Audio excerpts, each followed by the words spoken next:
I was 24 when I married Adam Caldwell. We met at a mutual friend's lake house party in Tennessee. He was tall, polite, funny in a dry sort of way, and wore button-down shirts like he came straight out of a Southern wedding catalog. At the time, I had just graduated with a degree in communications from Middle Tennessee State and was working at a regional insurance office in Murfreesboro. I thought I was doing okay for myself, and when Adam started showing interest in me, it felt like I'd finally been chosen.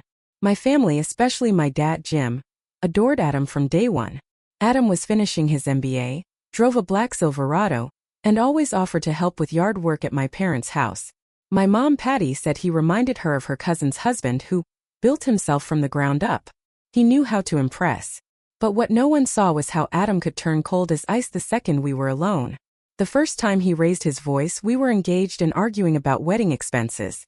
I'd suggested we scale back on the rehearsal dinner, and he called me cheap and classless right there in his living room.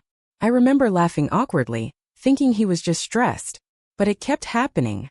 We got married in a modest but beautiful church in Franklin, and I moved into his place in the suburbs right after the honeymoon. That's when things shifted hard. He controlled everything: the thermostat, the bank accounts, what we ate, who we saw. He didn't like my best friend Danielle and said she was too opinionated. He thought my little brother Tyler was lazy and didn't want him coming over. First it was subtle, but then came the jokes that weren't jokes. He told me I looked chubby in a dress before his office party, and when I cried he said I was too sensitive and needed to toughen up if I was going to be his wife. Every time I tried to push back, it became a 2-hour argument where I somehow ended up apologizing. He once snapped because I ordered the wrong brand of dish soap. He threw it across the kitchen and told me I never listened. I stopped making decisions altogether just to keep the peace. I used to be this lively, outgoing woman who loved country concerts and road trips. Within a year I was a quiet shadow of myself, anxious and always second-guessing everything I did. The final straw didn't even come from one big moment. It was 1,000 tiny moments that chipped away at me. Until one day, after he yelled at me for buying a second coffee while out grocery shopping, I just broke down in the car and knew I couldn't keep doing this. I remember gripping the steering wheel, shaking and sweating, thinking, is this going to be my life forever? So I did the scariest thing I've ever done. I left. I packed 2 duffel bags while he was out playing golf and drove to a women's shelter 3 towns over. I left a note, not for him but for me, to remind myself this wasn't weakness. I told no one in my family. I was terrified they'd try to talk me out of it or worse, not believe me. And I wasn't wrong to be afraid of that. After 3 days of silence, I finally called my older sister, Haley. She was the one I was closest to, and I figured if anyone would get it, it'd be her. Instead, she asked if I was overreacting, and if I had maybe provoked him a little. That call gutted me.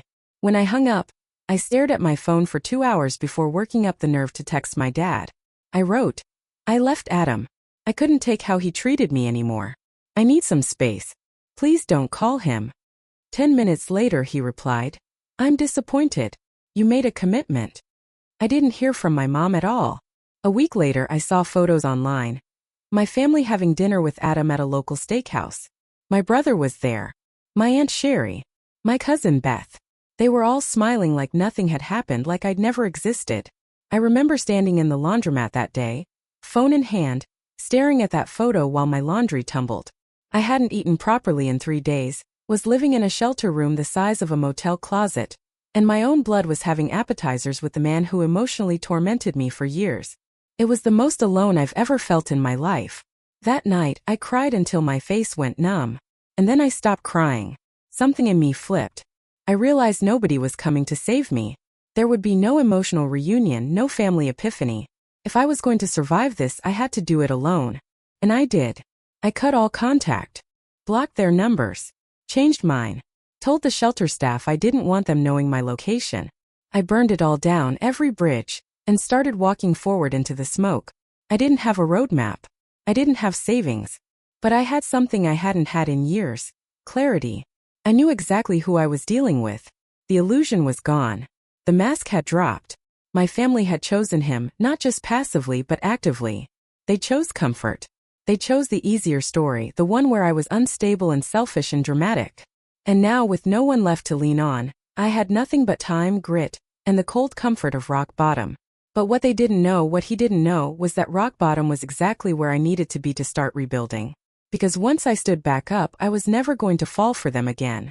The first few months after leaving were brutal in ways I can barely describe. I had no idea how expensive just being alive was until I was trying to survive on minimum wage without a safety net. I moved into a shared low-income housing program in Chattanooga where I rented a small room in a converted old house with 2 other women, both survivors of similar situations. I got a job bussing tables at a diner off Highway 27 called Miller's, where the tips were decent if you hustled and didn't piss off the regulars. I didn't sleep much. I had night terrors constantly. I'd wake up sweating and gasping for air after dreaming I was back in that house with Aaron. Sorry, Adam, and couldn't find my car keys to leave. I started journaling just to stay sane. Somewhere along the way, one of the women I lived with, Carla, told me about a free career readiness program at a community center downtown. It was mostly older folks learning basic tech skills, but they also offered certificates in office software, digital literacy, and customer service. It wasn't glamorous, but it was something. I signed up, and for the first time in forever, I felt a flicker of forward momentum. The instructor, a retired Army IT guy named Reggie, saw how quickly I picked things up and started pulling me aside for extra help. He taught me how to build a resume that didn't just list my serving jobs, but framed them like real experience. Customer relations, crisis management, time prioritization. I spent hours at the public library learning Microsoft Excel and Google Workspace tools. I was dirt poor, living off peanut butter sandwiches and diner leftovers, but I was learning. I applied to 27 office assistant jobs before I got my first interview.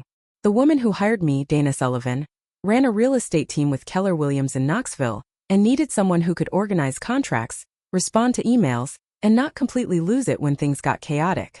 That job changed my life. It paid just $17 an hour to start, but I treated it like a 6-figure opportunity. I learned everything: how to create spreadsheets, how to read home inspections, how to use QuickBooks, how to de-escalate angry clients without sounding like I was apologizing for existing. Dana was tough as nails but fair. She didn't know my full story, but she respected hustle, and I gave her everything I had. Within 6 months, I was promoted to office manager. I started dressing differently, nothing flashy, just simple, clean, structured. I walked taller, looked people in the eye again. I bought a used Nissan Altima off Craigslist with cash and registered it under my name for the first time in years. Around that time, I enrolled in an online associates program through Georgia State's remote learning platform. Nights and weekends were a blur of property documents and business ethics assignments, but I didn't care. I was building a real life piece by piece. One night I ran into someone who knew my family, an old neighbor named Mrs. Loring at the grocery store. I froze, thinking she'd ask where I'd been, but all she said was, "You look different. Happier. Stronger." I thanked her and walked away, fighting tears in the parking lot. That moment mattered more than I can explain. It felt like proof that the change I felt inside was showing up on the outside too. By the time I was 28, I had saved enough to move into a 1-bedroom apartment with central air, hardwood floors, and no shared walls. I cried when I signed the lease. It was mine. No one could come in and control me. No one could scream or throw things. No one would tell me what I could or couldn't eat. I decorated it with thrift store finds and Walmart clearance rugs, but it felt like a palace. I got my associate's degree in business admin, and then went straight into a bachelor's completion program through ASU Online, specializing in operations and project management. By then, I'd left the real estate job and gotten hired at a local logistics firm as a junior project coordinator. It came with full benefits, paid time off, and a 401k, things that once felt like luxuries reserved for people who hadn't been shattered by life. I started therapy weekly through a sliding scale women's clinic. I talked about everything: Adam, my family, the shame, the guilt, the loneliness. My therapist, Janine, never pushed. She just let me exist without judgment. And that was more healing than I expected. The biggest breakthrough came the day she asked, "Do you realize you didn't just survive? You chose to survive every day when no one gave you permission to?" That line stayed with me. Still does. Somewhere around my 30th birthday, I was promoted to senior operations manager. I was supervising 5 people, running point on contracts for national accounts, and finally making a real salary. I took myself out to a steakhouse and ordered exactly what I wanted: medium rare ribeye, mashed potatoes, and a glass of red wine. I left a fat tip and walked out grinning. I didn't need anyone to celebrate with. I was proud of myself. One day I was flipping through my junk email folder and noticed something odd. A LinkedIn notification from someone with the last name Tennyson, my mom's maiden name. It was my cousin Jeremy. His message read, "Hey, not sure if you remember me, it's been a while. Looks like you're doing well. We should catch up." I stared at that message for a solid 10 minutes. It was the first ripple, the beginning of them remembering I existed. I didn't respond, but I knew in my gut, it wouldn't be the last. I'd spent years building this life from ashes, and now that I had something they could see, something that proved I wasn't broken, they were going to come sniffing around. The difference now, I was ready. I wasn't scared anymore. I didn't need them, their approval, or their validation. I wasn't their project. I wasn't their shame. I was someone they abandoned, and one day soon they were going to realize what it cost them. Every sacrifice, every late night, every broken down moment where I kept going anyway. I carried it like armor. I wasn't rebuilding just for survival anymore. I was preparing for something bigger. For the moment they'd come knocking again, and I'd get to decide whether the door even opened. It started gradually, almost like the universe was testing me to see if I was really as strong as I claimed. A Facebook friend request from someone I hadn't thought about in years. Melody Johnson, my cousin on my mom's side. I didn't accept it, but I didn't block her either. A few days later came a friend request from my Uncle Craig, my dad's brother, the same man who'd told me the day I left, "Every marriage has ugly parts, honey, you just deal with it." I declined both. Then came the first text. It was from a number I didn't recognize. "Hey, this is Uncle Craig. Heard you're living in Atlanta now. Wanted to say congrats on your business. Maybe we could grab coffee sometime." I didn't reply, but my hand shook for a solid 5 minutes after reading it. That night I made a rule for myself. If they were reaching out now years later, it wasn't about reconciliation. It was curiosity or guilt or worse, opportunism. I knew my worth now. I didn't need to rehash what they'd done to me to prove it. But the trickle didn't stop. It became a slow flood. One evening I got an email from my mother. Subject line, "Just want to talk." I stared at it for an hour before opening it. The email was long and strangely formal, like she was writing to an old coworker. She said she regretted how things were handled, and that she wished I'd been more present when you needed us. She didn't mention Adam. Not once. She wrote, "We all thought you were just having a hard time and needed to cool off. We never imagined it was serious." That line made my stomach turn. I told them it was serious. I cried on the phone with my sister begging for support, and they acted like I was being difficult. I closed the email and marked it unread. A week later, I was walking out of my office building near downtown and saw a woman standing by the lobby doors, looking lost. It took me a second to recognize her. It was my sister-in-law, Brittany, married to my younger brother, Nathan. She hadn't aged much, still wore that same high ponytail and rose gold hoop she always had. My heart rate spiked. She saw me and smiled like we were meeting for brunch. "Claire," she said, like we'd just seen each other yesterday. "Oh my God, you look amazing. I've been following your company online. You're such a badass now." I stared at her. I hadn't seen or heard from her since the year I left Adam, when she posted a public Facebook status saying, "Some people need to learn how to handle marriage like grown-ups." I said nothing, just walked past her like she wasn't there. She called out, "Wait, don't be like that." But I was already halfway down the block. That night I got another email, this time from Nathan. He was concerned about my behavior and said I was being cold and unfair to people who were just trying to move forward. That phrase, "move forward," made me laugh bitterly. Move forward? Where were they when I was eating leftover toast off diner plates and crying myself to sleep in a shelter? Where were they when I graduated online college alone in my bedroom because no one thought I was worth celebrating? They had moved on. Not forward. On without me, without questions, without a second thought. And now that I had clawed my way to a decent life, they wanted a cut. 1 week later it escalated. I was on my lunch break, sitting outside a food truck court, when I saw a familiar face across the park. My father, Russell Delaney. He looked older than I remembered. Grayer. Thinner. He approached with that same stiff posture he always had, the one that said, "I don't apologize, I explain." I didn't move. I let him walk right up to me. "Claire," he said, voice low and cautious. "You look good, kid. Healthy." I gave a tight nod. He sat down on the bench beside me like he had the right. "Listen," he said. "Your mom and we made mistakes. We thought we were doing what was best. We thought you just needed time to sort through things." I turned to him. "You thought I needed to go back to a man who called me worthless, threw things at my head, and made me feel like dying was the only way out?" He flinched. Good. You thought that was best? He didn't meet my eyes. We didn't understand. Adam always seemed so convincing. I snapped. Yeah. He fooled me too for a while. What's your excuse? Silence. Then. We miss you. We just want to reconnect. I stood up. You miss the idea of me. You don't know the woman sitting in front of you. And you don't deserve to. I walked away. He didn't follow. That night my mom called. I let it go to voicemail. The message was shaky. Claire, your dad told me he saw you. Please don't shut us out. We love you. Families heal. Just call me back. Please. I sat on my bed listening to that voicemail 10 times. I tried to imagine calling her back. I tried to picture what that would look like. Sitting across from her at a diner, pretending the past didn't still pulse under every word. I couldn't. I wouldn't. So I didn't. What broke me most was when they sent a birthday card. It arrived in a floral envelope with glitter on the edges, like I was still 15. Inside was a handwritten note. We're so proud of the woman you've become. Love always, Mom and Dad. I tore it in half and dropped it in the trash. Proud of what? Of the daughter you ignored for 5 years?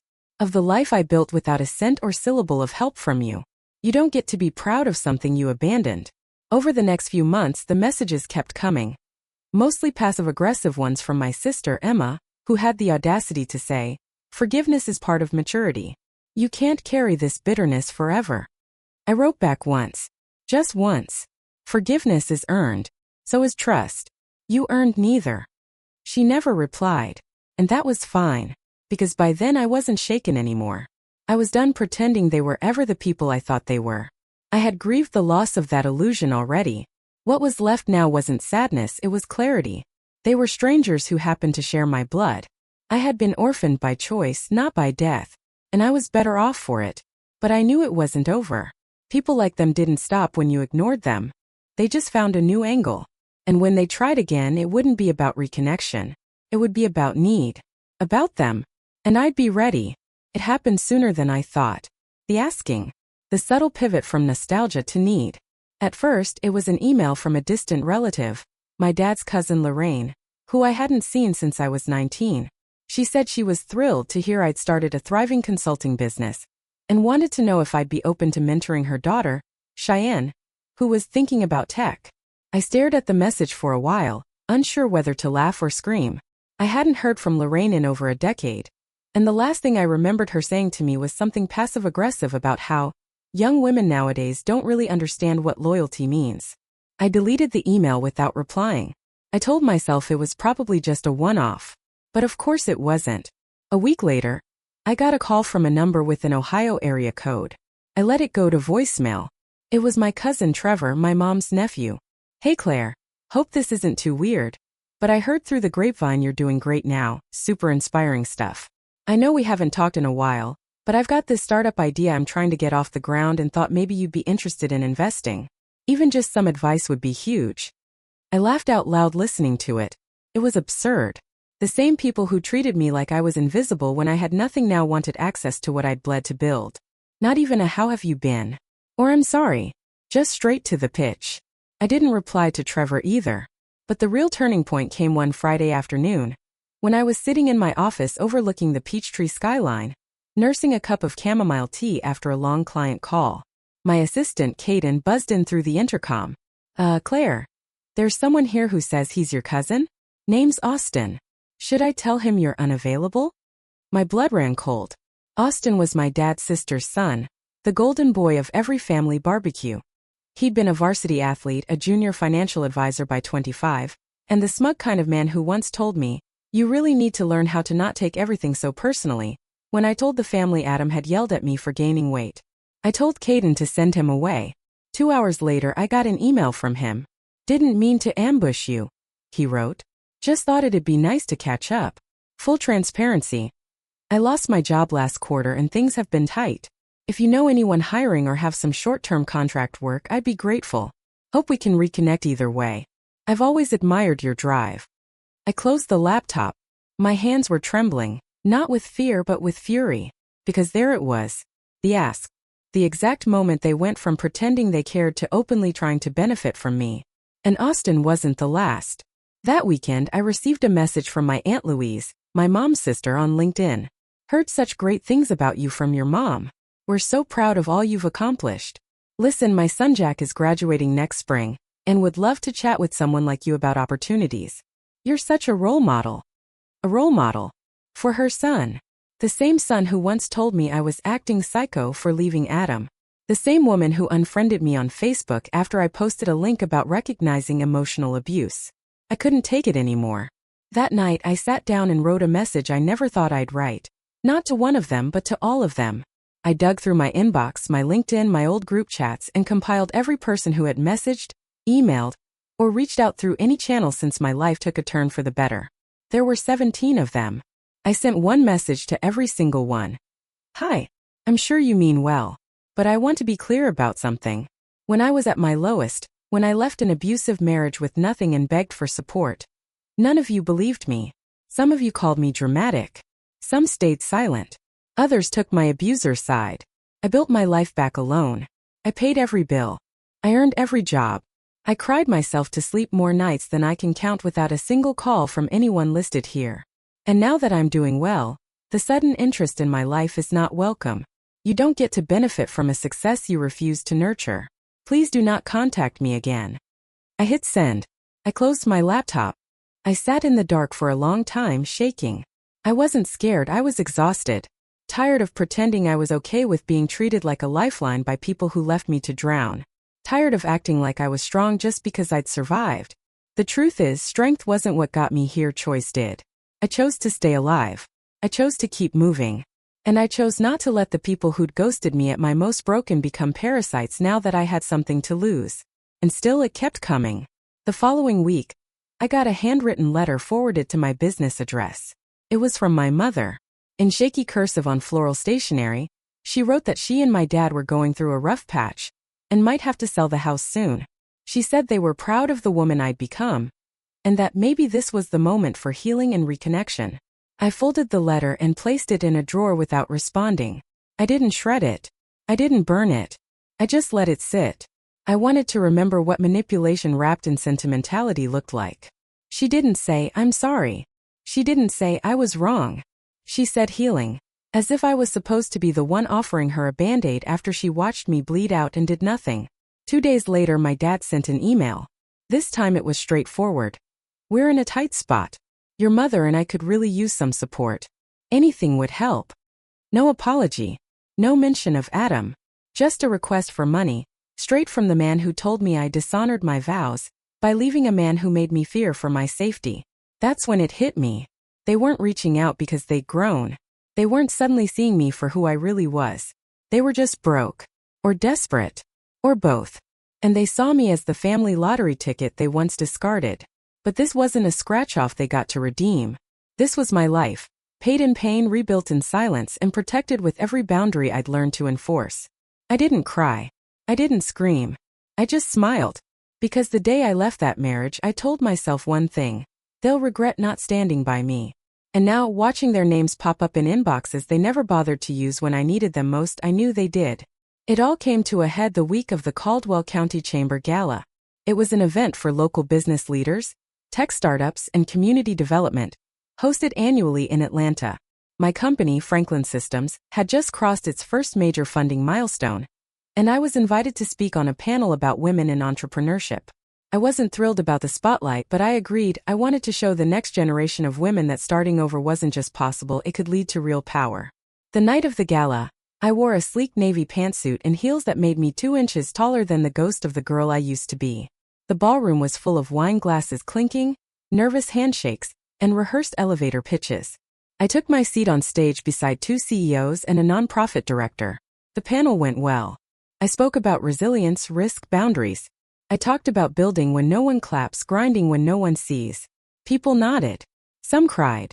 Afterward, I stepped down to mingle with a few investors. That's when I saw her, my mother, Janine Whitaker. She stood by the buffet table, wearing the same perfume I remembered from childhood. Chanel No. 5 in denial. Beside her, looking small and older than I'd ever seen him, was my father, Harold. I froze. They were not on the guest list. My name wasn't publicized until the night before. So either someone tipped them off, Or they had been watching me that closely. Janine noticed me first. She smiled like we were meeting at a baby shower, and walked toward me with arms half extended, like she didn't know whether to hug or beg. "Claire," she said softly, "you were wonderful up there. So proud of you." Harold nodded beside her. "You've come a long way, kid." I didn't speak. I just looked at them. These were the people who once told me I was being irrational for leaving a man who threatened to burn my journals if I didn't start acting like a wife. These were the people who welcomed him to Sunday brunch after I ran from him like my life depended on it, because it did. Janine stepped closer. "We were hoping maybe we could talk. Maybe now's a good time to reconnect." I glanced at the people around us, gala guests, colleagues, my board member chatting near the open bar. This wasn't just a moment. This was my moment, and they were trying to make it theirs. I smiled politely, leaned in, and said with absolute calm, "You are not welcome here." Her face twitched. "Claire." "No," I cut in louder this time. "You don't get to be here. You forfeited that right the day you told me I probably provoked him. The day you sat across from my abuser at Olive Garden and posted photos while I was in a shelter." My voice was level, steady, powerful. "You made your choice. Now live with it." Harold looked away. Janine's lips trembled. We didn't understand back then." "You didn't want to understand," I corrected. "It was easier to think I was the problem than admit the truth about him. And about you." I felt eyes turning toward us. I didn't care. "You want forgiveness? Go earn it elsewhere. You want money? Ask the man you defended. You want family? Look around at the strangers you chose over your own daughter." I didn't yell. I didn't cry. I didn't collapse into some messy pile of trauma for them to soothe and manipulate. I stood tall, unshaking. When they didn't move, I turned and waved over one of the gala coordinators. These two weren't invited. I'd like them removed. The woman nodded and radioed security. Janine's face flushed with panic. "Claire, please don't do this." "You already did this," I said simply. "Years ago. I'm just finishing what you started." As security escorted them out, politely but firmly, I took a breath I hadn't realized I'd been holding for 6 years. It was over. Not the pain, not the history, but the illusion. The idea that somewhere deep down, maybe my family would one day show up for me the way I had always shown up for them. That night, back in my apartment, I opened my laptop and wrote a statement for my company's internal newsletter. It was brief but intentional. This journey began in survival, but it became about creation. About choosing who I am, what I allow, and what I will never allow again. Boundaries aren't cruelty. They're clarity. And when we teach people how to treat us, we do it not with words, but with consequences. I hit send. I stared at the city skyline from my balcony, wine glass in hand, barefoot and calm. For years, I thought closure would come with an apology, but it didn't. Came with choice. The choice not to let betrayal shape me. The choice to become someone they couldn't reach. Not because I was cold or cruel, but because I had healed in places they never even knew I'd been hurt. Months passed. The emails stopped. The messages dried up. My name rose in industry circles. I mentored young women. I donated to shelters. I bought my first house, a craftsman with bay windows and a porch swing, and painted the walls soft, warm colors that made me feel safe. I even adopted a dog, a stubborn rescue beagle I named Jolene. And sometimes when I saw a missed call from a number I didn't recognize, I smiled. Not with fear, but with strength. Because I knew what it meant to be alone. And I knew how much more powerful it was to choose to stay that way than to accept company that only shows up when there's something to gain. People ask if I'll ever forgive them. I say this. I don't live in hatred. I don't wish them harm. But I will never offer shelter to people who watched me drown and called it a tantrum. And if that sounds harsh, then good, because for once I'm the one setting the terms. Not out of spite. Not out of revenge. But out of respect for the woman I've become. And for the girl they left behind.